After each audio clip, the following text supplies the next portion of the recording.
现场什么情况？这片区域去年拆过迁，哎呀，由于开发商的原因啊，这光拆了也没建新楼盘，就是面积荒着。报案人是一个拾荒者，这个拾荒者呢想过来捡捡漏，结果捡到就女士。哎呀，这一个不幸运的人碰到一个更不幸运的人。啊，在哪儿？尸体什么情况？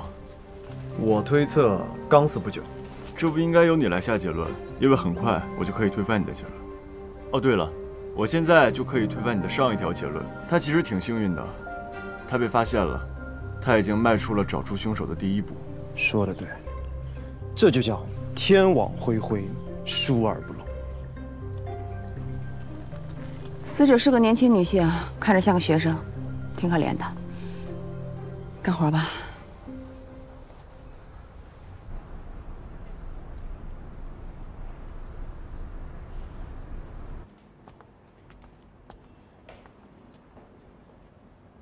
马思思同学怎么没来？王涵，你知道怎么回事吗？同学们，我们上课。起立。老师好。同学们请坐。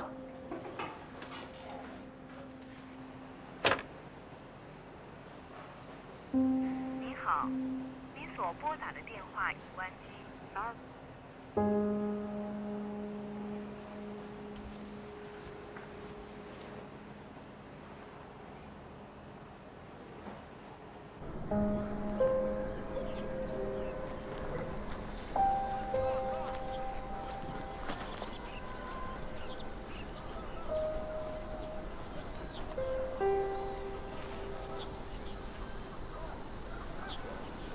根据现场的环境还有伤口的深浅来看，很明显是死后弃尸造成的。弃尸？你觉得这里不是第一案发现场吗？你看死者的伤口，应该是死后被拖拽与粗糙地面摩擦造成的。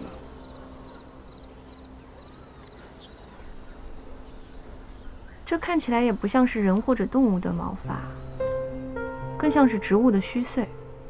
要等鉴定科确定才能知道。不过我看这现场周围的植物上并没有这种虚碎，所以可以佐证，这并不是第一案发现场。哎，你这视网膜确实比一般人还要高哈。多吃点胡萝卜，你的眼睛能好。我才不吃胡萝卜，我又不是兔子，胡萝卜就是反人类食物。拍照取证吧，可以把尸体拉回去了。林涛，你判断的对，死者的死亡时间没超过48小时。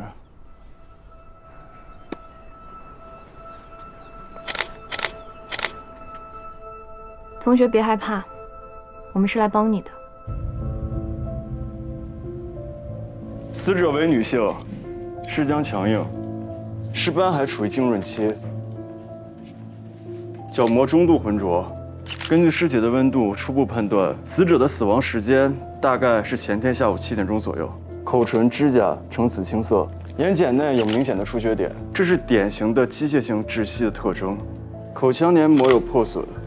颈部有环状锁痕，可见皮下出血和水泡等生活反应。初步判断，死者是被人捂住口鼻后勒颈导致的机械性窒息死亡。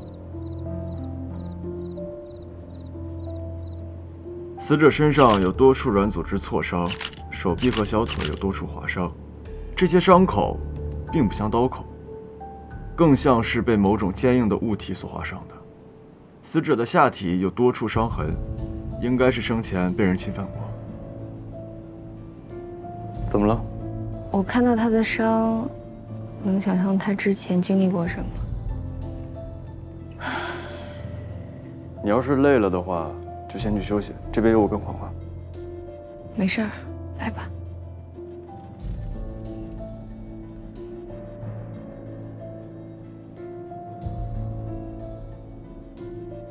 怎么了？脖子上的这条勒痕有些奇怪，你们看，很显然，这条勒痕明显比其他的要宽，更像是一个凸起。这个会不会是绳结的痕迹啊？难道是打了一个结再勒死死者，或者做一个套锁桩，套住死者再收紧，伪装成上吊的样子，但不知道什么原因放弃了？但是根据现场的情况来看，凶手并没有想要伪造现场。那除非绳子本身就有结，要不然谁会费那么大事儿先打结再杀人呢？你在干嘛？你们有没有闻到一股腥味儿？尸体上有味道，很正常吧？我说的是伤口上有一股鱼腥味儿。发现尸体的地方是个垃圾场，有鱼腥味是很正常的事儿吧？好，我的工作结束了，我要去趟刑侦大队，剩下的收尾工作交给你们。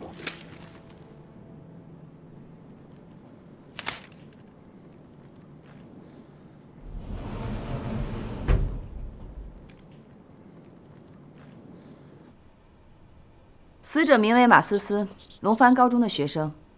他很小的时候父母离异，他被判给了母亲。他父亲前几年在外打工的时候意外去世。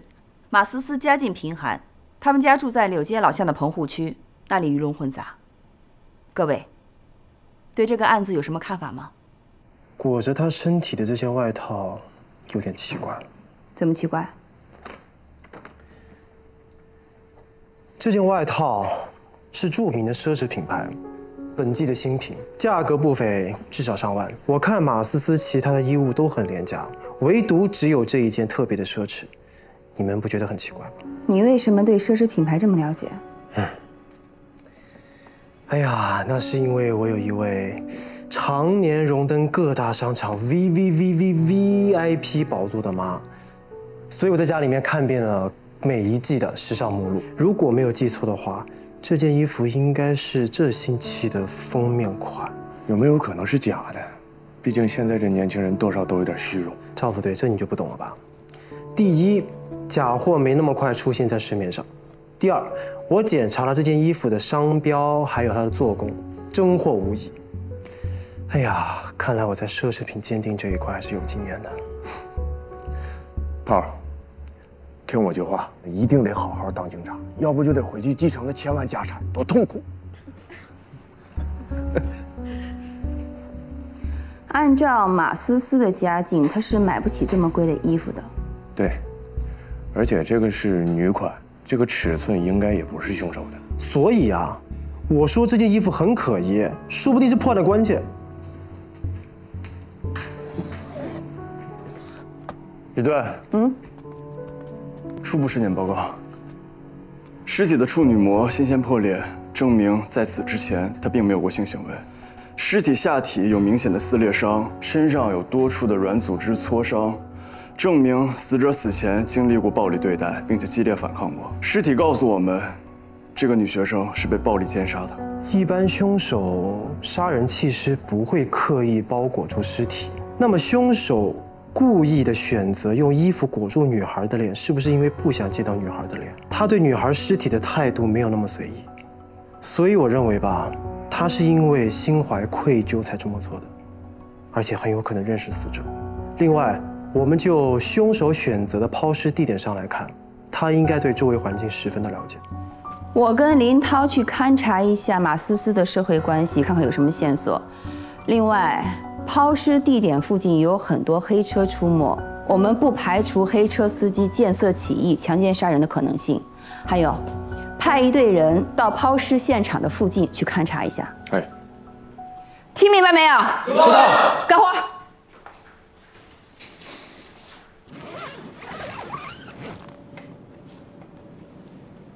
安然，这些物证都记录好了，辛苦你了。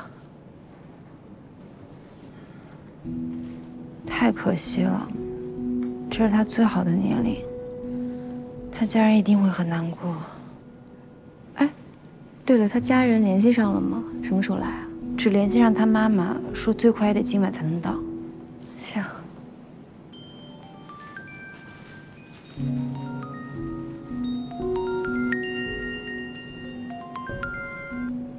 接下来工作交给你，可以吗？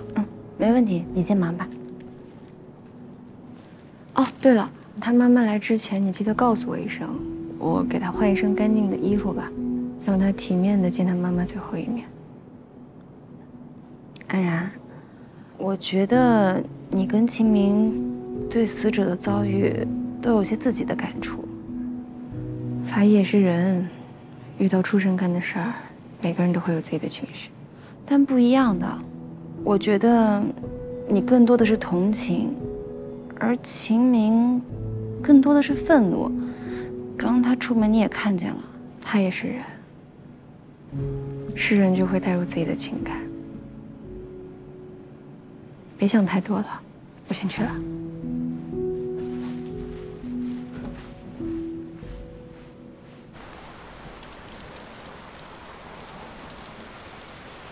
工具带齐了吧？带齐了。我们现在去哪儿啊？我们了解到他虽然抚养权判给了他妈妈，但他生前却一直和自己爷爷奶奶住在一起。他妈妈很少管他，所以李队让我们过去查一下有没有什么新的线索。来，上车吧。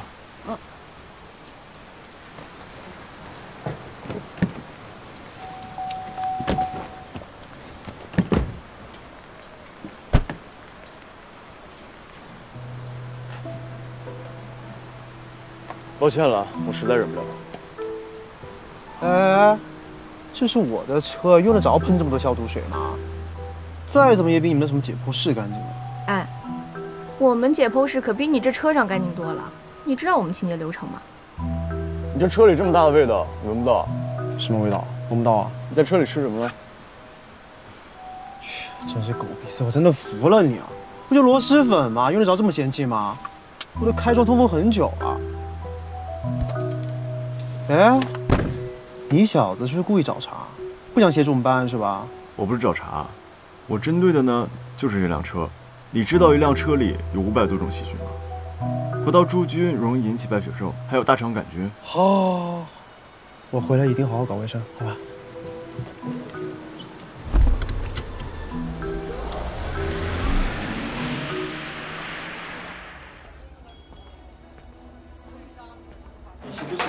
兄弟，让一下。这下吗？不行啊。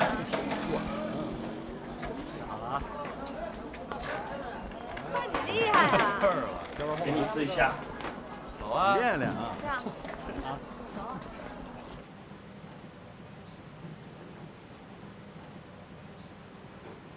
爷爷奶奶，马思思有没有跟你们说她要去哪里啊？当天爷爷不在家，我一个人在厨房摘菜，就看见他慌慌忙忙往外跑。那我们可以去思思房间看一下吗？可以，就在那边。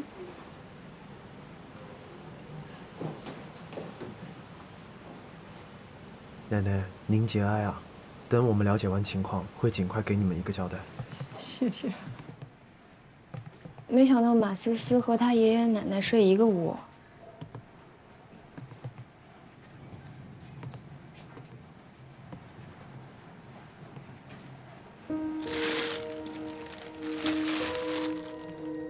喏，你看。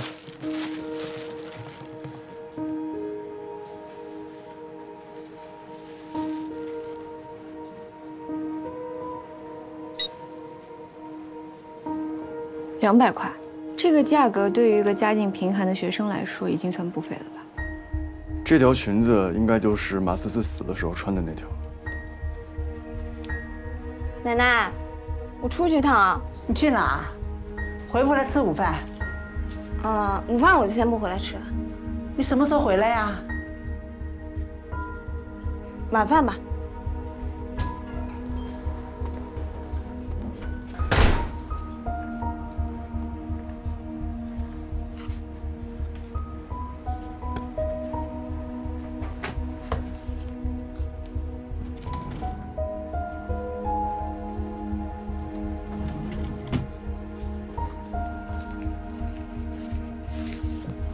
你在看什么？你看，这些信应该是马思思写给他母亲的，可是很奇怪，上面都没有地址。他应该是不知道他母亲的地址，所以生前才没有寄出去吧？怎么可能连亲生母亲的地址都不知道？从信的内容里看，他们应该很久没有见过面了。你看这合照，是马思思小时候和她妈妈的照片。这房间里也没有新的照片，就说明他们之后也没有再合照过了。什么样的母亲可以抛下自己的女儿这么多年不闻不问？也没什么奇怪的呀。那生而不养，在这个世界上本来就挺常见的。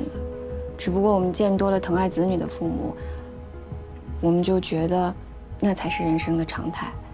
但其实，能遇到疼爱自己的父母，能生在一个幸福的家庭，一直都是一件幸运又稀少的事情。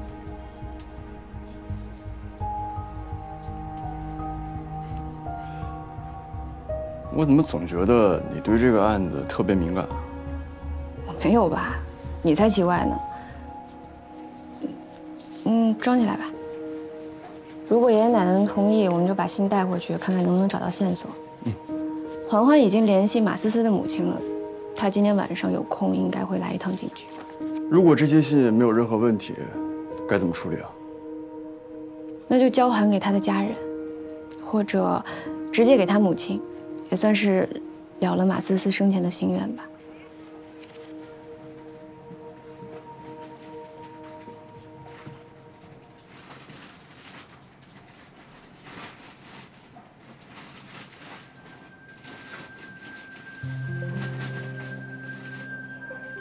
根据马思思爷爷奶奶的透露，马思思其实是一个非常乖的女孩，她穿着昂贵的外套跑到荒郊野岭这样的行为，其实非常不合理。爷爷奶奶能多了解自己的孙女啊？这全世界爷爷奶奶都觉得自己孙子孙女最乖了。不是，如果不是因为马思思平时非常乖巧，那他爷爷奶奶不会他失联几个小时就去报警的。所以对于他爷爷奶奶来说，他失联是极其反常的事情。可见他平时有多循规蹈矩。我同意，马思思居住在柳家老街这样鱼龙混杂的地方，周围的人大多贫寒，这一路上见到的小混混、小太妹应该非常多。但在这样的生活条件下，他还是考上了重点高中。而且我查看过他的试卷，根据他的答题能力来看，他应该是一个资质并没有那么出众，但非常努力踏实的女孩。哎呀，你可真是个学霸，一张试卷就能分析出这么多细节来。所以马思思不是一个容易被诱惑的女孩，她性格踏实乖巧，那么让她兴冲冲出门的人，到底是谁？对于马思思这样的高中生来说，要花200多块钱买衣服，她一定是要去非常重要的场合。约会。走吧，我们出发去马思思的学校看看。饿了的话，还可以在食堂吃口东西。刚好去学校找找当年的感觉。我当年可是校草级的人物。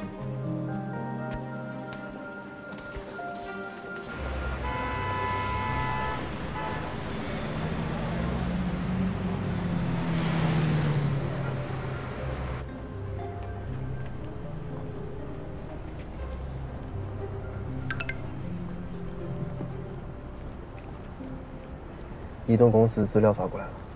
死者马思思生前的最后一个通讯人是一个叫王涵的女生。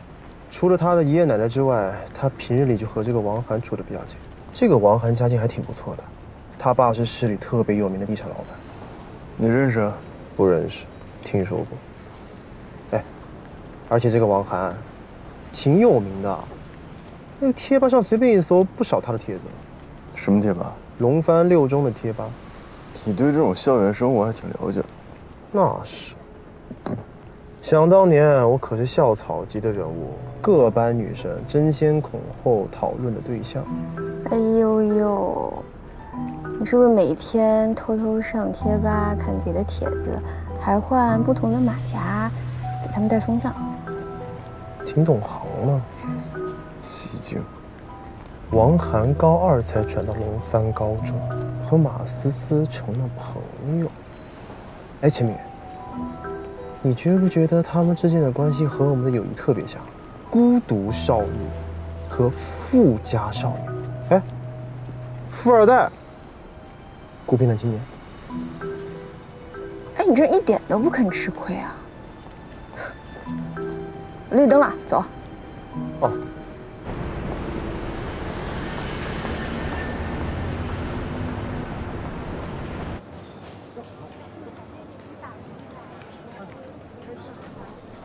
哎呀，运气不错啊！教导主任亲自带我们来打饭。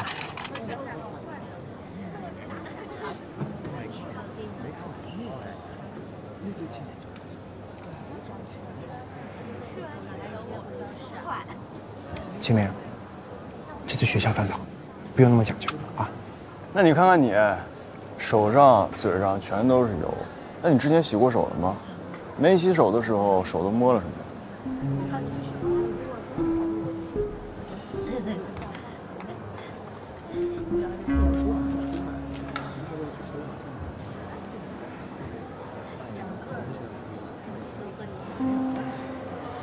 哎，那个女生就是王涵吧？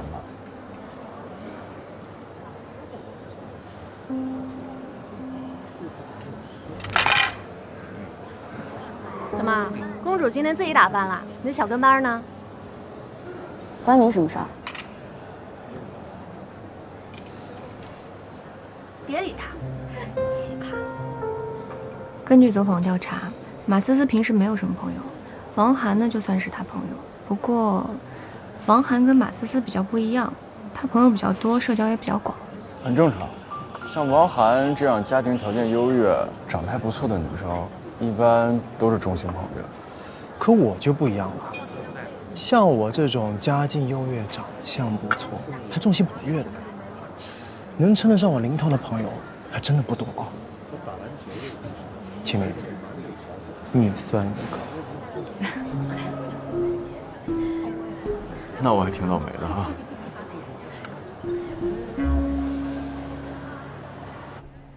除了王涵以外，马思思还和学校里什么样的同学走得比较近？马思思性子比较安静，有点孤僻。你要说跟她走得近的同学，我还真没留意。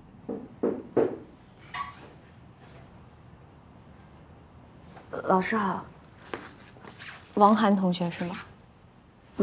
你别紧张，我们今天来呢就是打听一些关于马思思的事情。马思思到底怎么了？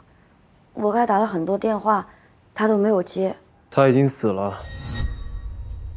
我们现在有些问题需要问你。我说错什么？还是我态度不好？我交给安然吧，她们女生之间比较好说话，你就歇会儿吧。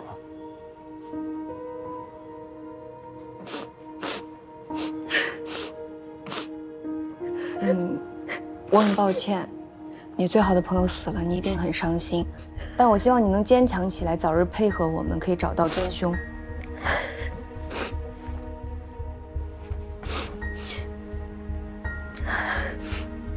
马思思被害那天最后一通电话是打给你的，他跟你说什么了吗？他约我一起上学。案发当天你见过他吗？没有。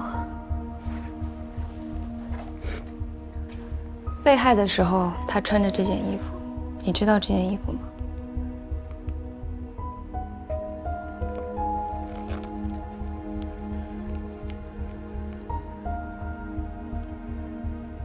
你知道这件衣服，对吗？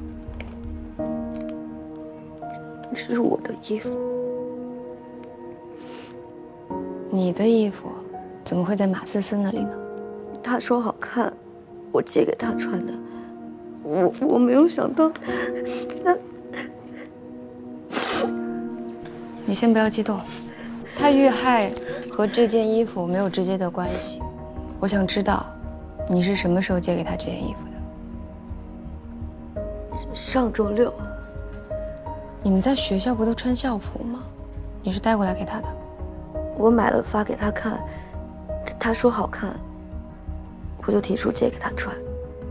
跟你借了衣服之后，马思思周日去见了一个人，你知道他去见谁？那在电话里有没有跟你提过他去哪儿了呢？没有。你们不是最好的朋友？我们关系是很好，但他不常常跟我说他的心事，都是我主动问他才说。所以马思思也有可能瞒着你有比较亲密的异性朋友，对吗？不会的，他很注意跟异性保持距离。马思思学习很用功，也很听话，是不会早恋的。你们能告诉我，他到底是怎么死的吗？马思思在遇害的时候遭遇了一些不好的事情，但案件呢还在侦破中，我们就没有办法透露了。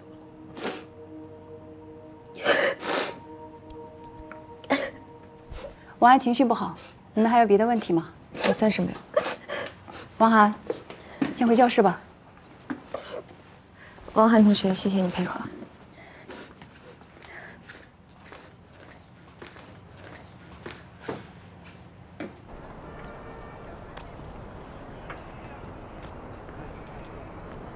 想什么呢？我在想一件不是很合理的事情。我懂，你是想说，马思思如果是那种向闺蜜借衣服去约会的女孩，她何必再花钱去买条裙子呢？干脆直接向王涵借不就行了吗？我也觉得这个有点不对劲。别再你觉得我觉得了，我赶紧呢把这衣服的来龙去脉调查清楚，任何的线索都不能放弃。走吧。马思思的事情你不要往外说，说出去对班上同学影响不好。马思思发生这样的意外，我们心里都不好受。老师，我想请假回家。也好，回去好好调整一下心情。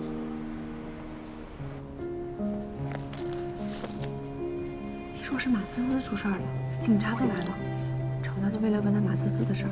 出了什么事儿？我不知道，我路过的时候就听到了一点儿。我刚想往里看，就这么大的眼睛盯着我看，吓得我赶紧就跑了，根本来不及听什么事儿。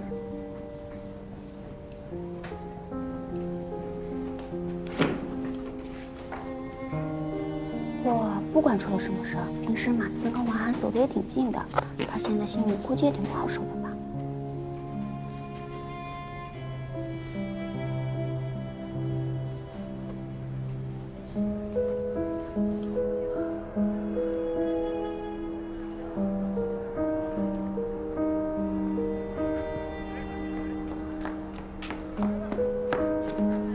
马思思怎么了？警察问你什么了？你那么关心马思思干什么？我们不是朋友吗？朋友之间关心一下，不是应该的吗？他是我的朋友，不是你的。对，我知道他是你的朋友，正因为是你的朋友，我才关心啊。其实，我是在关心你呢。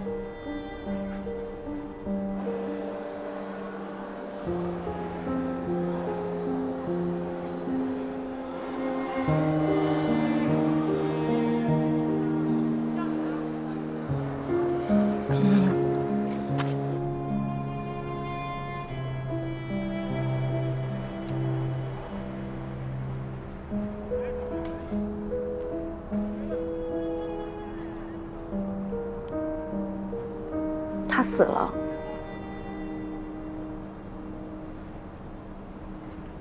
这里和这里都是重点，好，到重点。李队，回来了。黄花送来的报告，死者指甲的 DNA 跟阴道的 DNA 不属于同一个人。难道有2个犯人，一个主犯，一个是协助者？不排除这种可能。坐，安然。大哥，啊，别查着，那边拆迁呢，别说人了，连个监控都没有，啥也没查着。根据我们的走访情况上来看，基本上可以排除马思思早恋以及和社会人员有紧密联系的可能性。我们是市重点高中，学校周1到周5都有晚自习，学生放学差不多10点了，早上7点半还要上早自习，周末一般只休1天，周6也要上一个白天的课呢。那按照这么说的话，周日也是有时间出去玩的是吧？我们的作业量很大的，除非成绩很好、做题很快的学生，大部分的学生周日都应该在做作业。像马思思这么踏实的学生，能跟得上班级的进度，是不可能有时间在外面鬼混的。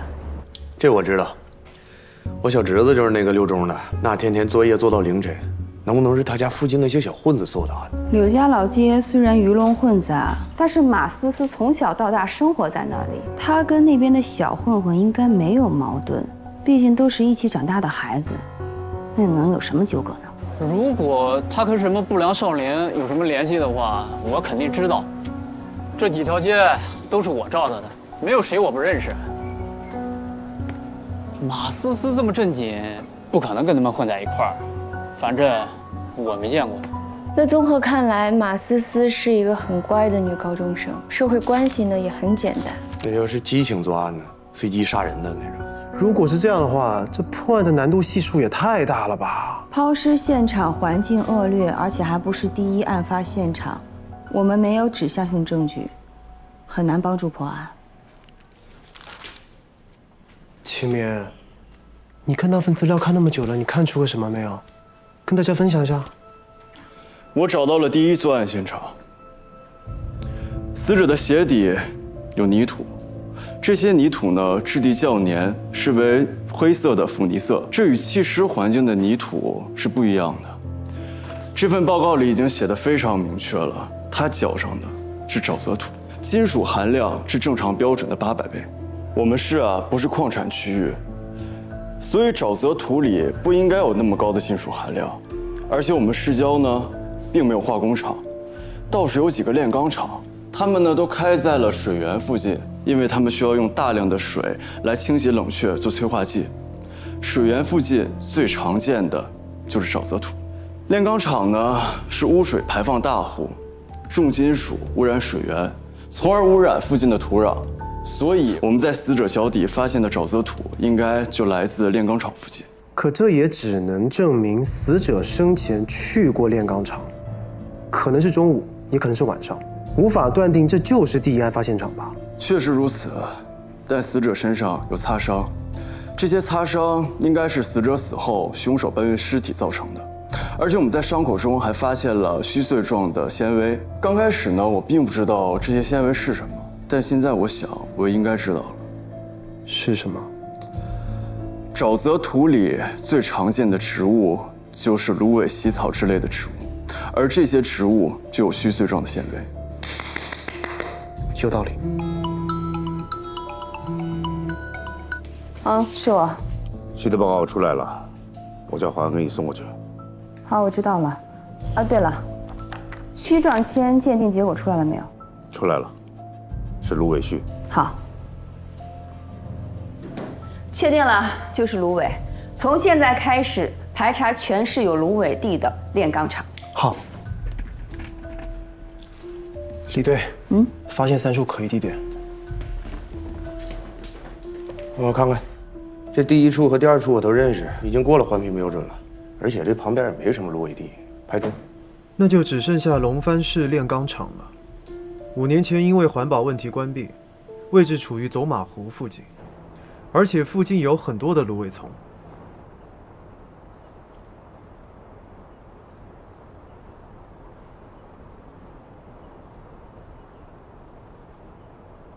781，发现血迹。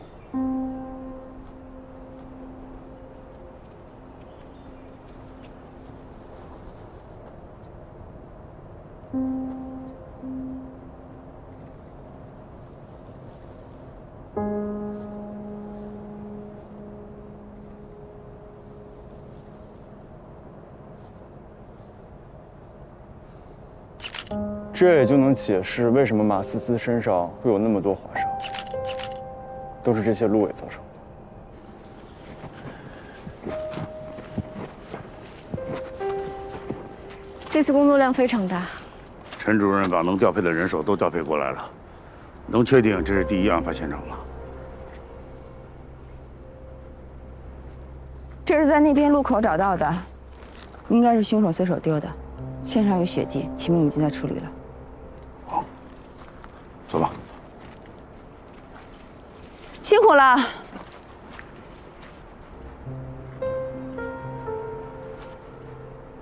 好。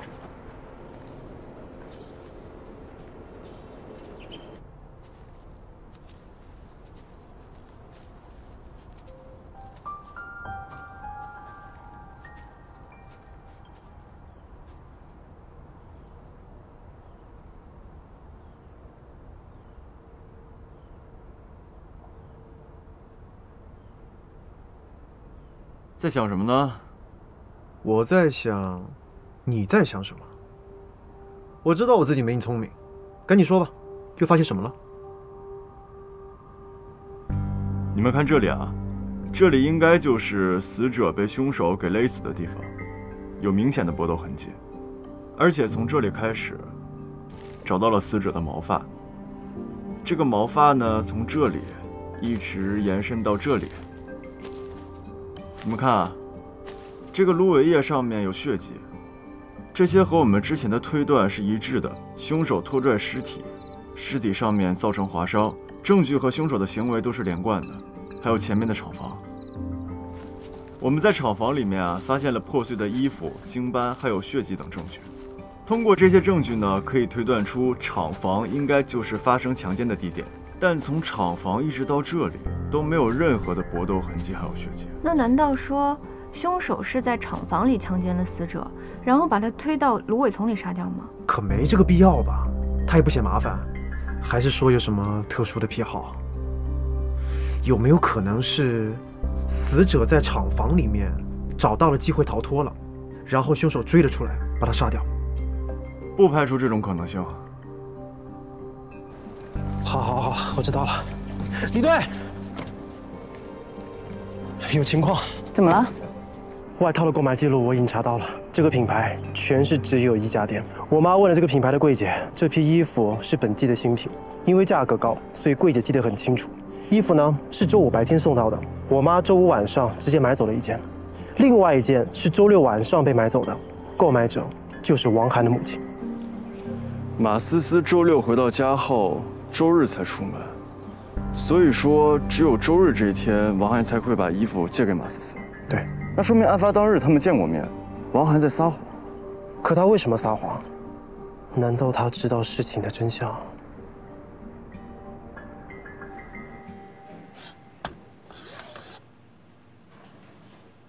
我们现在的重点就是王涵。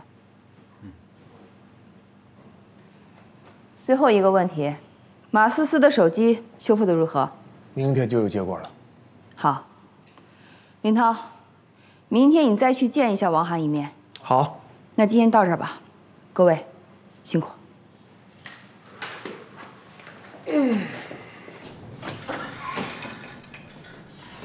秦明，走吧，回家了。哎，环环，回家呀？顺便顺上你一块走。哦，不用了，我约了朋友看话剧去了。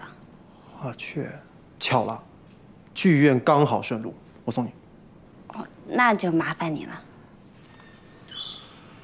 那你们先回去吧，我这边还有点工作。太好了，你先忙啊，我们走吧。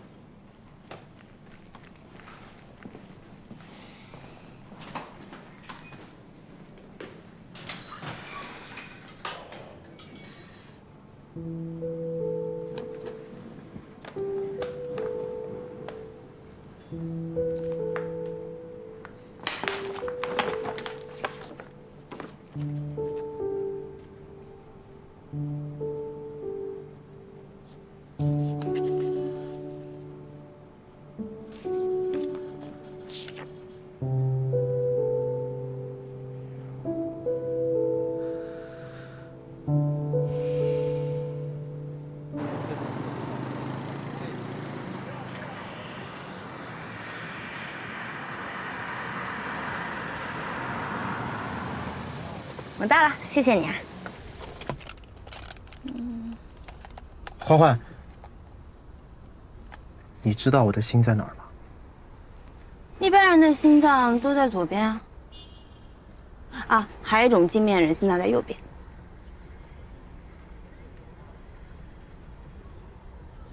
你该不会要说，你的心在我这儿吧？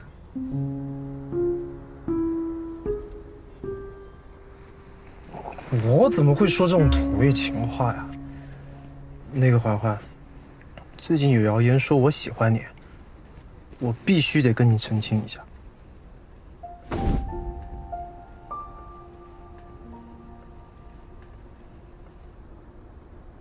这是干嘛？我是真心喜欢你，希望你能做我女朋友。我第一次见到一个男生跟女生表白送仙人掌。仙人掌比鲜花更长久啊，而且它防辐射，可以替我保护你。但是他很多刺，我怕他扎到我。我就是外面那层次，所以不会扎到你的。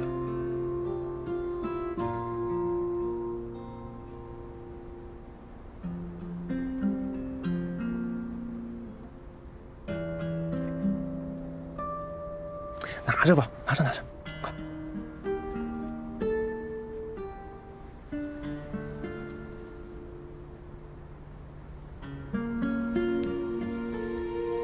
但我觉得我们俩认识时间还不够长，还需要再考察一下。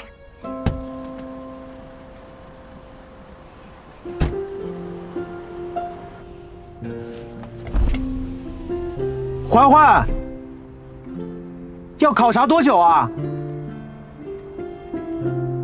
那就等仙人掌开花的时候吧。仙人掌开花？仙人掌会开花吗？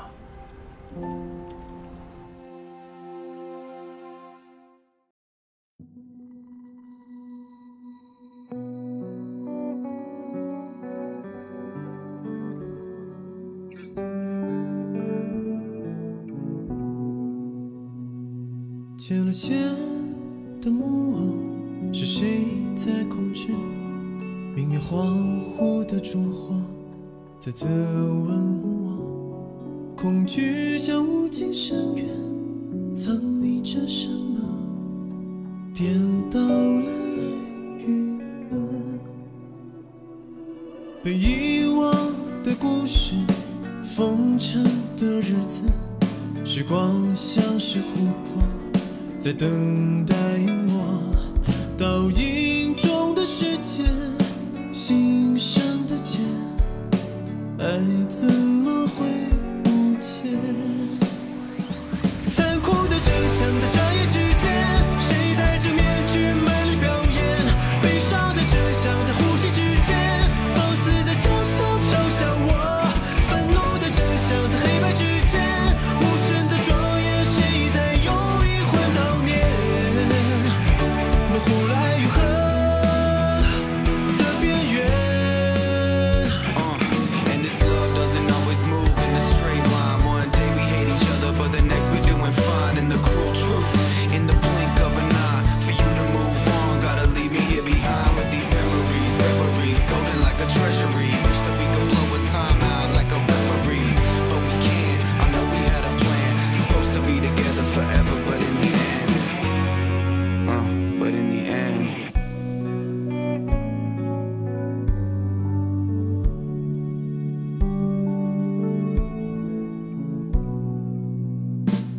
前进的航线是谁在控制？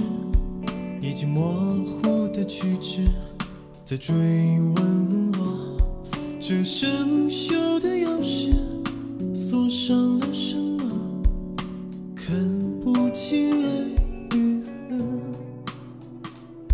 对与错的公式，回忆无休止，时光